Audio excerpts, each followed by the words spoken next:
Have you ever heard someone say huh or what during a conversation? If so, they may be suffering from age-related hearing loss. Age-related hearing loss is a chronic condition affecting adults over the age of 65.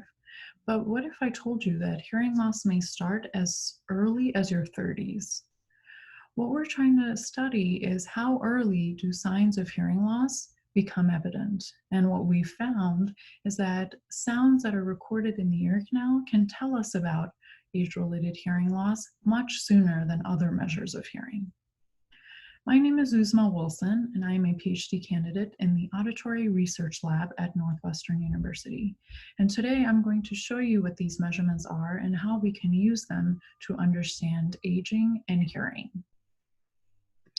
Human hearing starts as sound entering the ear canal and traveling to the inner ear, where it becomes transformed into fluid pressure. The sensory cells of the inner ear are called hair cells, and the tops of these hair cells have hair-like projections that are bathed in fluid. They also have these unique proteins that change their physical state to elongate and shorten the cells.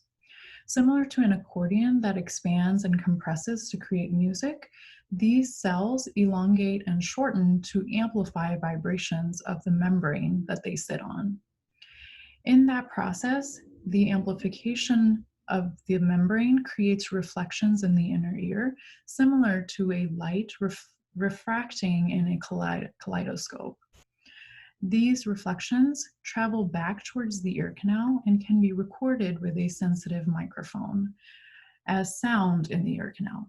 And we call these sounds otoacoustic emissions. Oto meaning ear, acoustic meaning sound, and emissions meaning something that's released as a byproduct. So otoacoustic emissions are a byproduct of activity that's happening in the inner ear. So we know that hair cells of the inner ear are affected by various things such as chemicals, loud noises, and we're starting to understand that they're also affected by aging. So what if we could detect the earliest signs of aging using measurements from the ear canal? Then we could maybe perhaps prevent 1 in 3 adults from having the age-related hearing loss. We know that sounds in the ear canal change much sooner than other tests of hearing. So hearing tests where you respond to a sound and indicate whether you heard a sound can't isolate what's happening in the inner ear from what's happening further along the path to the brain.